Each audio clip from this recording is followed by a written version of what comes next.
Hello, everybody, and welcome back. This is Captain Marty Brill here, and we are going to talk a little bit about midweek fishing. And it may be getting cooler and windier, and the fishing may be slowing down, but there is always something to be caught on the Outer Banks.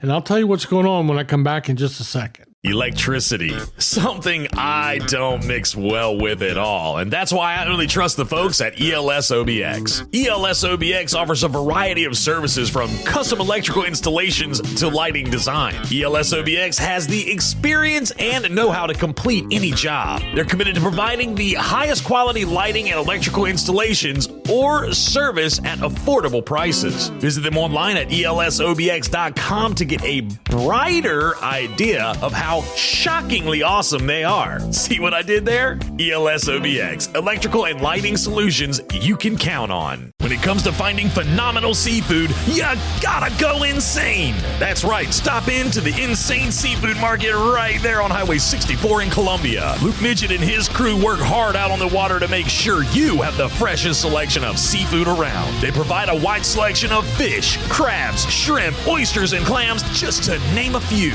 Insane Seafood has a hot bar to satisfy that seafood craving right on the spot. Visit them online at insaneseafood.com and like them on social media. Go insane at Insane Seafood Market, Highway 64 in Columbia. So it blew yesterday. It was pretty breezy, and I couldn't find anybody that went offshore fishing.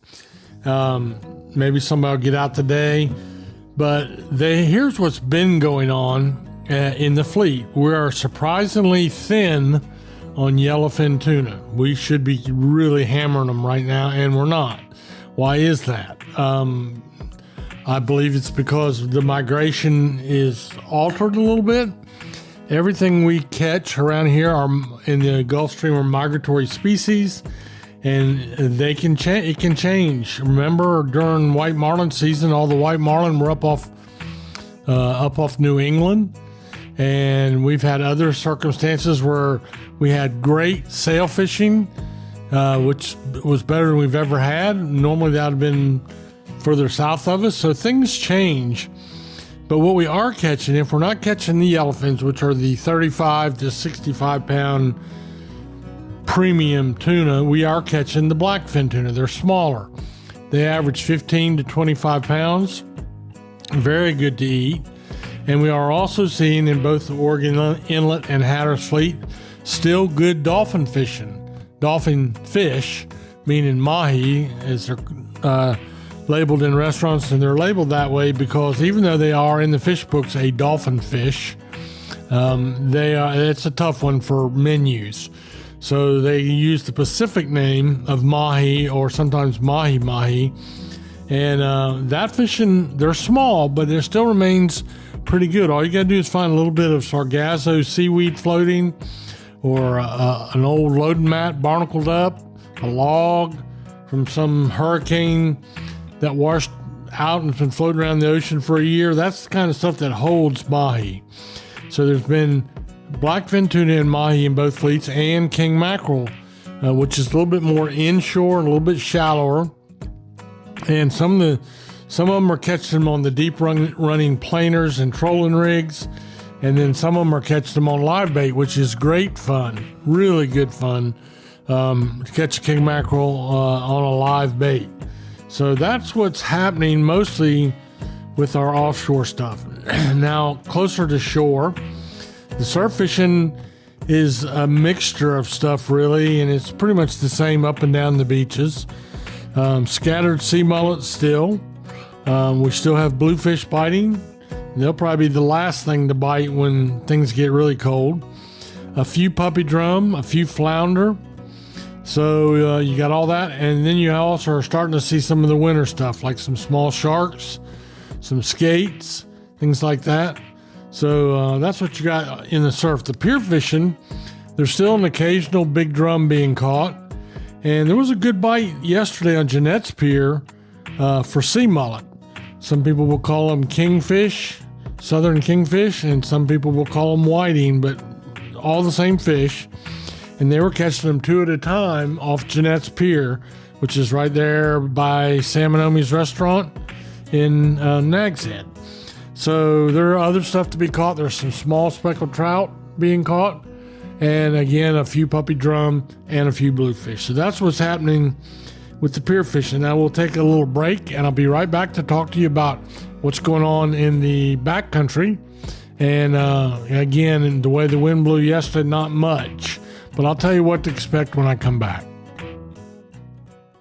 Red Drum Tackle in Buxton is the oldest complete tackle shop at Cape Hatteras. And being the closest tackle shop to Cape Point, Red Drum Tackle has been welcoming fishermen to Hatteras Island with a wide selection of bait and tackle, skilled custom rod builds, rod and reel repair, expert knowledge and information since 1974. Red Drum Tackle knows how, when, and where to fish. To acquire this fishing brain power, visit them online at reddrumtackle.com. Red Drum Tackle, the oldest complete tackle shop at Cape Hatteras and the closest to Cape Point in Buxton. So backcountry fishing right now is all about the speckled trout, and there's some puppy drum being caught as well, and there's some bluefish. We talk about it almost every day. One kind of fishing report I don't care for is when they say they caught trout, puppy drum, and bluefish. But does that mean one of each or 100 of each? And that's the hard part of putting together a fishing report. But the speckled trout bite, even though they're small right now, is good in the sound, weather permitting. Keeping in mind that as our air temperatures drop, our water temperatures are dropping too, and it won't be very long where if you ended up in the water for some reason, because most of the fishing I'm talking about right now is by boat, it would be really, really bad. So you have to have a really good safety plan in place if you're going to go out and fish on the Pamlico Sound. It's 120 miles long and 30 to 40 miles wide. It's an ocean in its own right, but it's shallow, and it can get rough so quickly, and the seas can be so sharp that you can find yourself in big trouble in a heartbeat. So you want to make sure you have life jackets, of course, and you want to make sure you have drinking water, you have a float plan filed, and you want to, if you can afford a $200 high-tech fishing rod and reel for speckled trout fishing, in other words, a really nice spinner on a graphite rod, you can afford a $150 wearable, fishable jacket. They make all these jackets now that are legal flotation devices. They provide some warmth, and you can wear them all the time because some people are too proud to put on a regular life jacket. So as Christmas approaches, that's one of the best gift ideas you can give to your husband or wife or children who are going to be out on the open water during the wintertime. So keep all of that in mind, and also keep in mind a survival suit, which is it fully encloses you and keeps you warm for hours until hopefully you're rescued. Has all kinds of signal devices on it. Those are only $200 to $250. So keep it in mind. Be safe and be careful. And that's my fishing report for you on this Wednesday.